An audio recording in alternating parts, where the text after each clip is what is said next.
Cześć Wam, dzień dobry. Bajka ma tytuł Mówienie wszystkimi językami. Pewnego dnia w królestwie bajek spotkało się 3 przyjaciół. Wybrali szczególne miejsce, bo to spotkanie miało się zadziać przy studni. Zastanawiali się, co się takiego zadzieje, ponieważ za każdym razem, gdy spotykali się w innym miejscu, zdarzało się coś bardzo ważnego w ich życiu. Pomyśleli, tym razem, jak się spotkamy przy studni, też pewno tak będzie, ale nie wiedzieli, co się zdarzy. Gdy już wszyscy 3 zjawili się przy tej studni, jeden z nich rzekł: co u was słychać? A drugi mu odpowiedział: wszystko dobrze. A trzeci powiedział: a tam dobrze, jest jak jest. Dlaczego każdy z was dał inną odpowiedź? Zapytał ten pierwszy. No co się będziemy zastanawiać, dlaczego? Powiedzieliśmy, jak powiedzieliśmy. No, każdy miał jakiś powód do tego, by to powiedzieć. Czy to ważne, czy to istotne? No ale spójrzcie, mówimy w tym samym języku królestwa, w którym żeśmy przyszli na świat do życia, a równocześnie każdy z nas dał inną odpowiedź. A tam, daj spokój. Co się będziesz zastanawiał? Po prostu mówimy różnymi językami. Właśnie. Ale dlaczego? Dlaczego? Przecież każdy z nas miał prawo odpowiedzieć tak samo. Dlaczego mówimy różnymi językami? Nie mam odpowiedzi, powiedział ten drugi.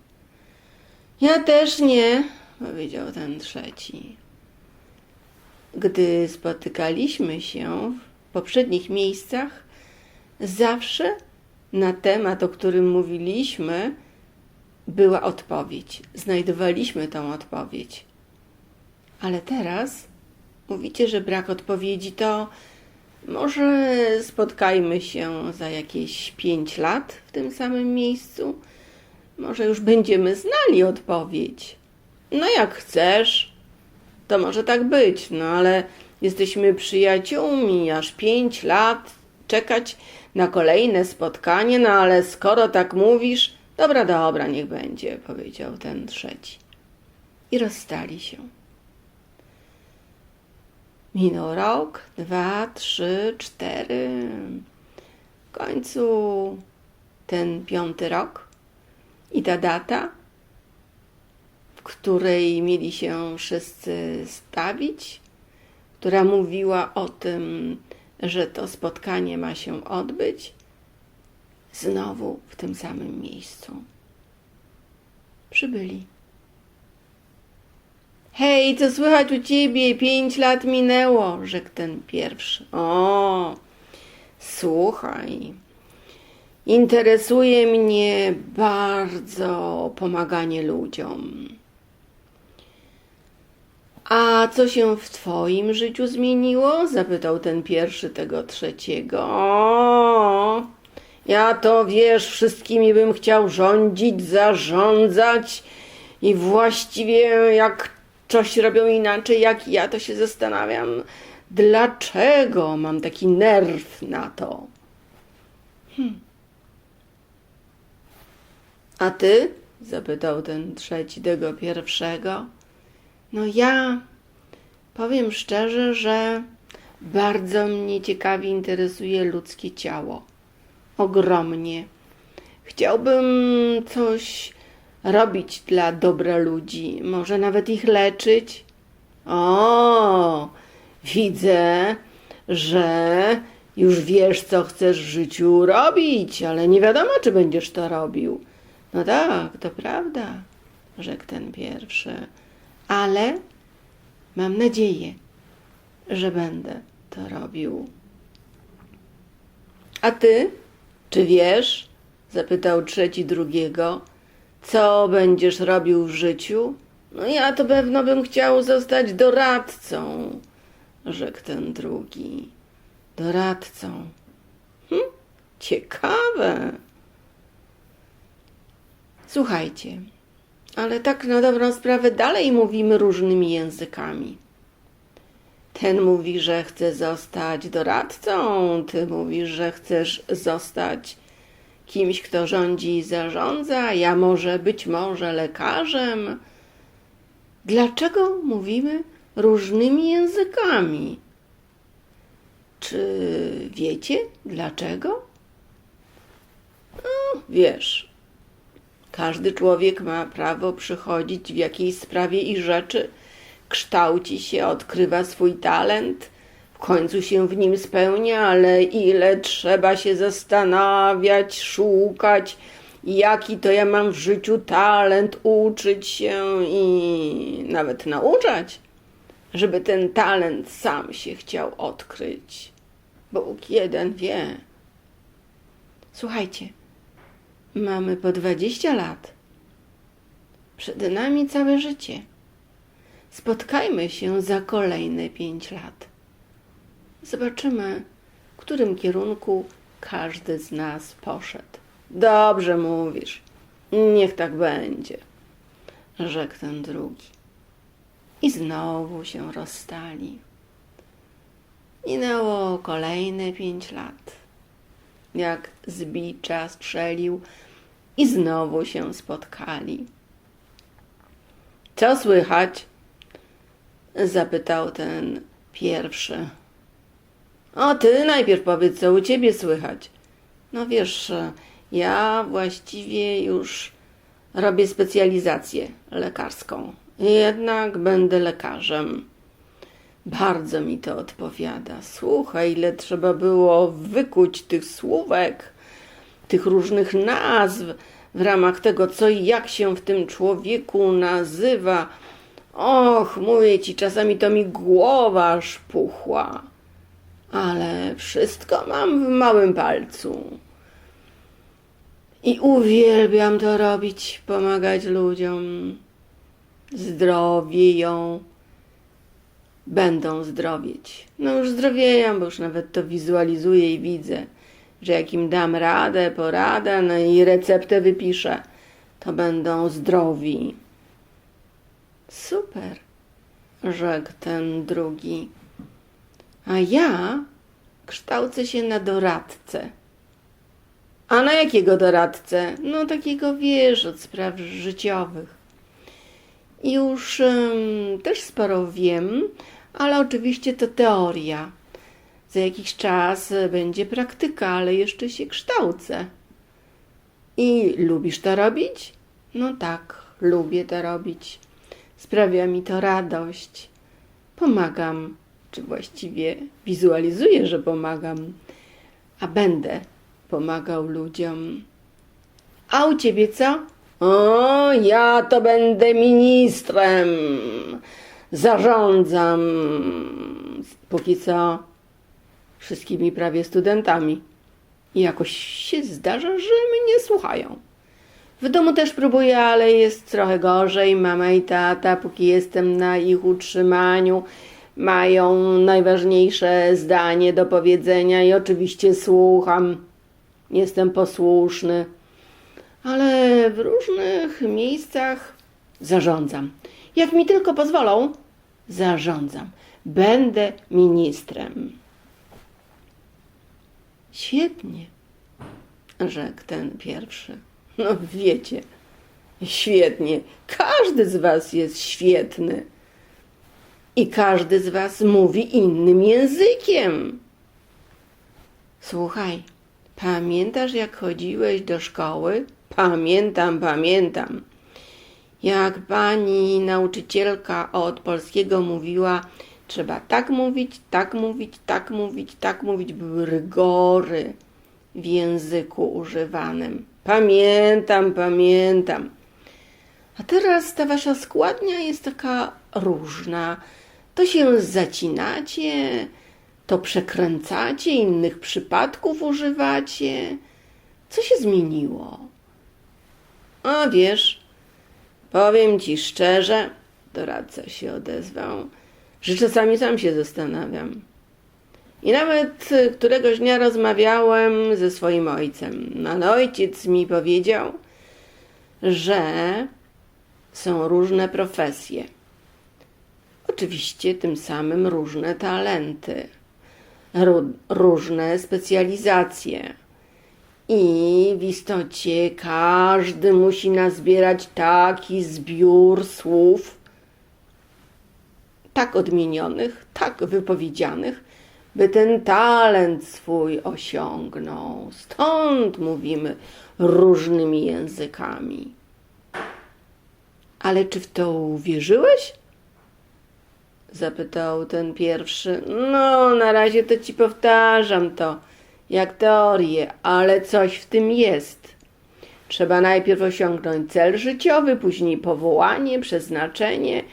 Do celu życiowego jest potrzebny inny zbiór słów, do przeznaczenia inny zbiór słów, do celu życiowego, powołania i przeznaczenia, zatem potrzebne są inne zbiory słów, często rozszerzone, często głębsze, często w innej składni językowej, często całkiem różne od tych, których uczyliśmy się w szkole, rzekł przyszły doradca.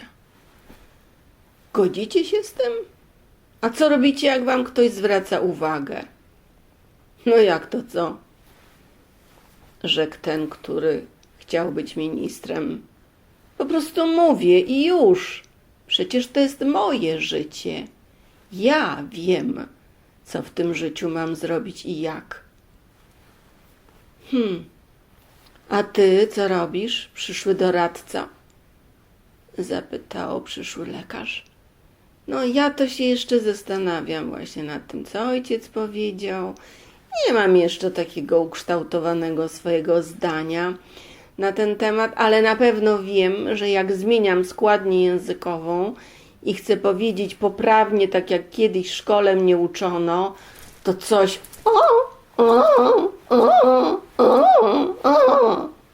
zatrzymuje mnie w moim środku, w moim wnętrzu. Coś się tam dzieje, tak jakbym się zacierał, tak jakby mój mechanizm słów stawał w miejscu. Zastanawiam się, chyba ten ojciec mój jednak ma słuszność. A ty, rzekł przyszły doradca do przyszłego lekarza. Ja mam podobnie, ale powiem szczerze, póki co się przyglądam.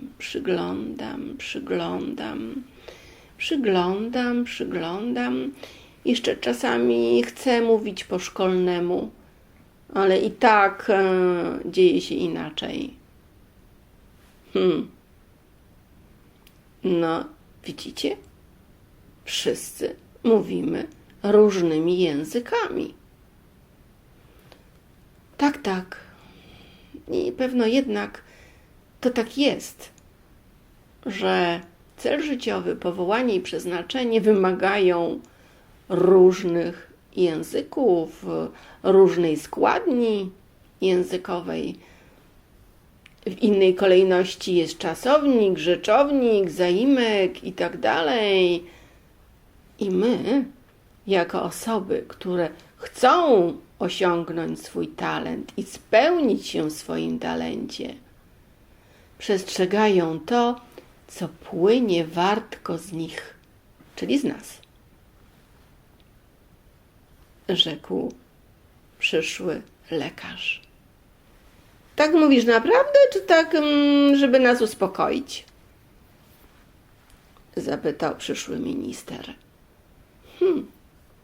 Powiem szczerze, że coraz bardziej w to wierzę, A tak naprawdę to wiem już, że tak jest. Serce mi o tym mówi. Umysł co jakiś czas przypomina. I psychika mówi, że tak jest. Słuchajcie, to teraz czuję się wyśmienicie, rzekł minister. Dlaczego? Zapytał doradca, bo miałem na uwadze, że muszę się jednak podporządkować tym rygorom szkolnym, których kiedyś byłem uczony i nauczany. A teraz puściło to napięcie i zdenerwowanie i właściwie zaakceptowałem. Każdy, kto ma talent, kto będzie albo jest już mu też pisane bycie indywidualistą, ma swój język. Absolutnie swój język. Bo ten język jest mu potrzebny, by był samodzielny, odpowiedzialny w ramach tego, kim jest. I tak to już jest. To mi odpowiada, rzekł przyszły minister. Mnie też. Będę robił bardzo dobre operacje, gdy wypowiem te słowa, które trzeba. Ho, ho, ho. I mnie, rzekł doradca. Mnie też to odpowiada. Będę dawał dobre rady, porady, recepty w swoim naturalnym, utalentowanym języku. No coś, ty już przesadzasz. Jak może być język utalentowany? No jest. Wypowiadam słowa, w ramach których chcę do tego, o czym marzyłem, jak byłem małym dzieckiem, dojść. Utalentowany język. Jakiś humbug, rzekł przyszły minister. No może i humbug, ale dla mnie on ma znaczenie. No to wyjaśnij. Utalentowany język to znaczy taki, w oparciu o który dojdę do celu życiowego, gdy skończę naukę, rzekł. Dobrze, żeśmy się spotkali. Faktycznie tak jest, że każdy mówi swoim językiem i mówimy wszystkimi językami. Bo jeden drugiego rozumie, potrafi przełożyć to, co ten ktoś powiedział, na swój język dla budowania, jednoczenia swojego talentu i spełnienia się w nim. Wszyscy mówimy wszystkimi językami w jednym swoim ojczystym języku. I rozeszli się. Spotykali się jeszcze co 5 lat. Ich język ciągle, wiecznie ewoluował. Ale oni i tak się rozumieli. Rozumieli się czasami nawet bez słów. I byli coraz to innymi w swej drodze do kolejnego kroku powołania, przeznaczenia, bo w międzyczasie już cel życiowy zaliczyli. Dziękuję.